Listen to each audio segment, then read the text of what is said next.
আসসালামু আলাইকুম। আমাদের শখের স্মার্টফোনটা কয়েক মাস ইউজ করার ফলে ধীরে ধীরে স্লো হতে থাকে। আজকের ভিডিওর মাধ্যমে দেখানো হবে যে কোনো স্লো ফোনকে কীভাবে সুপার ফাস্ট করে নতুনের মতো রকেট গতিতে ইউজ করতে পারবেন সেই বিষয়টা। সেটা করার জন্য আমাদের কয়েকটা বিষয় ফলো করতে হবে। নাম্বার 1 হলো আমাদের ফোনে যে অপ্রয়োজনীয় অ্যাপ্লিকেশনগুলো রয়েছে, যেগুলো আমরা 15 দিন, 1 মাস, 2 মাস পর পর ইউজ করি বা এরও বেশি দিন পর ইউজ করি, সেই সমস্ত অপ্রয়োজনীয় অ্যাপ্লিকেশনগুলোকে আনইনস্টল করে দিব। আনইনস্টল করার ক্ষেত্রে আমরা যে অ্যাপ্লিকেশনটা আনইনস্টল করব সেটার উপরে ক্লিক করে ধরে রাখব। ক্লিক করে ধরে রাখার পরে এখানে অপশন আসবে আনইনস্টল। এখানে ক্লিক করলে আমাদের অ্যাপ্লিকেশনটি আনইনস্টল হয়ে যাবে। এভাবে আপনি যেগুলো প্রয়োজন নাই এরকম অ্যাপ্লিকেশনগুলোকে আনইনস্টল করে নেবেন।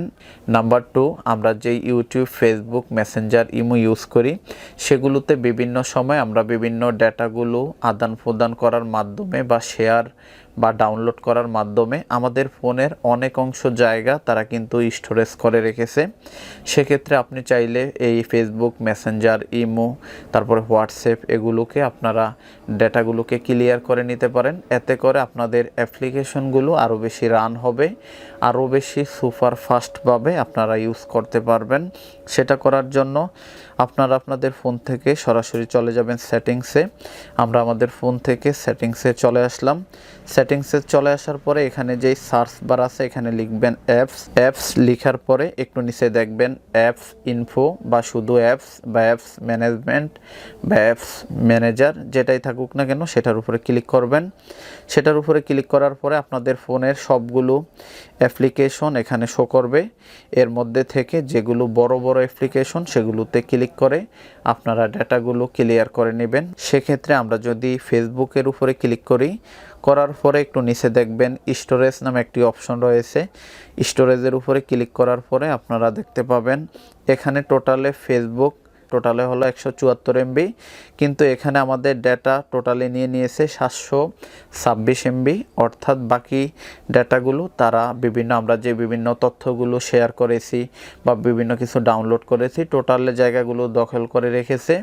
এতে করে আমরা যখন এমবি ইউজ করি তখন আমাদের এই প্রত্যেকটা ডেটা রান হওয়ার কারণে আমাদের ফোনটা আরও বেশি স্লো হয়ে যায়। সেক্ষেত্রে আমরা দুটো কাজ করতে পারি। এখানে একটা অপশন রয়েছে ক্লিয়ার ক্যাশ অপশনে টোটালে রয়েছে 254 এমবি। আর টোটাল ডাটা অর্থাৎ ক্লিয়ার ডাটা অপশনে ক্লিক করলে আমাদের এই 726 এমবি থেকে শুধু 174 এমবি এ পরিণত হবে। সেক্ষেত্রে আমরা প্রথমে ক্লিয়ার ক্যাশ দিব। ক্লিয়ার ক্যাশ দিলে যেটা হবে আমাদের 200-250 এমবি সেভ থাকবে। তারপরে হলো ক্লিয়ার ডাটা অপশনে দেওয়ার আগে কয়েকটি বিষয় মাথায় রাখবেন। আপনার যদি ফেসবুক অ্যাকাউন্টের যদি পাসওয়ার্ড মনে থাকে সেক্ষেত্রে আপনি ক্লিয়ার ডাটা দিয়ে নতুন করে লগ ইন করে ইউজ করবেন। তাছাড়া আপনার ক্লিয়ার ডাটা দেওয়ার কোনো প্রয়োজন নাই। প্রত্যেকটা ক্ষেত্রে আপনি ক্লিয়ার ক্যাশ দিবেন। আর যদি পাসওয়ার্ড মনে থাকে প্রত্যেকটা অ্যাপ্লিকেশনের ক্ষেত্রে সেক্ষেত্রে আপনারা ক্লিয়ার ডাটা দিতে পারেন। এভাবে প্রত্যেকটা অ্যাপ্লিকেশন আপনারা এরকমভাবে ক্লিয়ার করে নেবেন। যাদের ফোনে র্যাম রোম খুবই কম তারা YouTube, Facebook, Messenger, WhatsApp, imo এরকম গুরুত্বপূর্ণ অ্যাপ্লিকেশনগুলোকে আপনারা লাইট ভার্সন ইউজ করতে পারেন। সেটা করার জন্য প্লে স্টোরে আসবেন। আমরা যদি ফেসবুক লাইট ভার্সন ইউজ করি লিখব ফেসবুক লাইট লিখার পরে দেখেন মেইন অ্যাপ্লিকেশনটা ছিল 174 এমবি আর লাইট ভার্সন হলো মাত্র 1.9 এমবির মতো। সেক্ষেত্রে আমরা কিন্তু অনেক অংশ স্পেস আমাদের ফোনের ফাঁকা পাচ্ছি।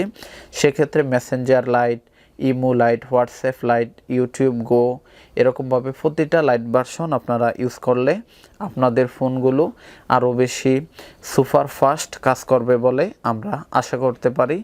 3 নম্বরে আমাদের যে কাজটি করতে হবে আমাদের ফাইল ম্যানেজার থেকে অপ্রয়োজনীয় ফাইলগুলো ডিলিট করে দিতে হবে।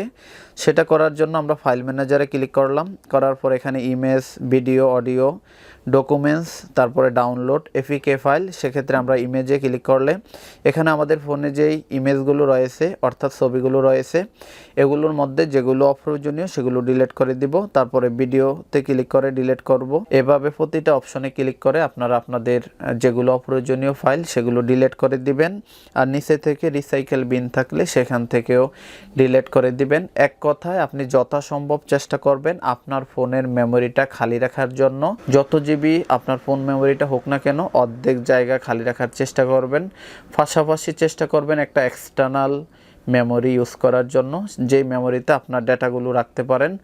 আপনার মোবাইলের আপনার যদি স্টোরেজগুলো যদি ক্লিয়ার থাকে তাহলে সবচাইতে ভালো আপনার ফোনটা রান করবে, ভালো চলবে। নাম্বার 4, আপনার ফোনটা আরও বেশি সুপার ফাস্ট করার জন্য ফোনটাকে আপডেট করে নিতে হবে। আপডেট করার জন্য ফোন থেকে সরাসরি চলে আসবেন সেটিংসে চলে আসার পরে সার্চ বারে লিখবেন আপডেট লেখার পরে একটু নিচে দেখবেন সফটওয়্যার আপডেট বা সিস্টেম আপডেট, যেটাই থাকুক না কেন এটার উপরে ক্লিক করবেন। করার পরে অনেক মোবাইলে থাকে এখানে শুধু আপডেট, এখানে দেখাচ্ছে ডাউনলোড অ্যান্ড ইনস্টল, এখানে আপনারা ক্লিক করবেন। করার পরে অটোমেটিকলি আপনার ফোনটা এখান থেকে সিস্টেম আপডেট হয়ে যাবে, অর্থাৎ আপনার ফোনটা নতুনের মতো রান করবে।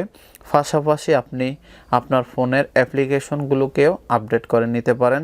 সেটা করার জন্য চলে যাবেন গুগল প্লে স্টোরে। আমরা গুগল প্লে স্টোরে চলে আসলাম। গুগল প্লে স্টোরে চলে আসার পরে এখানে যেই লোগো অপশন দেখতেছেন এখানে ক্লিক করবেন।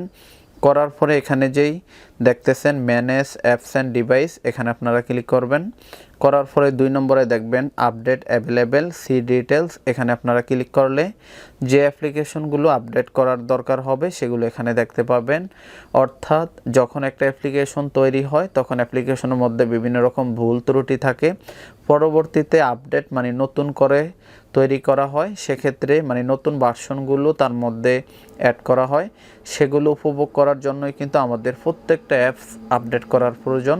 সেক্ষেত্রে উপরে যে আপডেট অপশন রয়েছে এখানে ক্লিক করে আমরা অ্যাপ্লিকেশনগুলো আপডেট করে নিব। আশা করছি আমাদের ফোনটা আগের চাইতে সুপার ফাস্ট কাজ করবে। 5 নম্বরে যে কাজটি সম্ভব হলে করতে পারেন তা হলো ফোনটাকে রিসেট করে নেবেন। তবে মাথায় রাখবেন রিসেট দিলে আপনার ফোনের সকল ডাটাগুলো কিন্তু চলে যাবে, সেক্ষেত্রে ডাটাগুলো অন্য একটি মেমোরিতে নিয়ে নেবেন। পাশাপাশি ইউটিউব, ফেসবুক, মেসেঞ্জার, ইমো এগুলোর পাসওয়ার্ডগুলো মনে রাখবেন, কারণ রিসেট দেওয়ার পরে সবগুলো পাসওয়ার্ড কিন্তু চলে যাবে, নতুন মতো হয়ে যাবে, নতুন করে আপনি লগ ইন করতে পারেন। এই ছিল আমাদের আজকের মতো ভিডিওটিতে একটি লাইক এবং একটি শেয়ার করার অনুরোধ রইল। সবাই ভালো থাকবেন, দেখা হবে নতুন কোনো ভিডিও নিয়ে। আসসালামু আলাইকুম।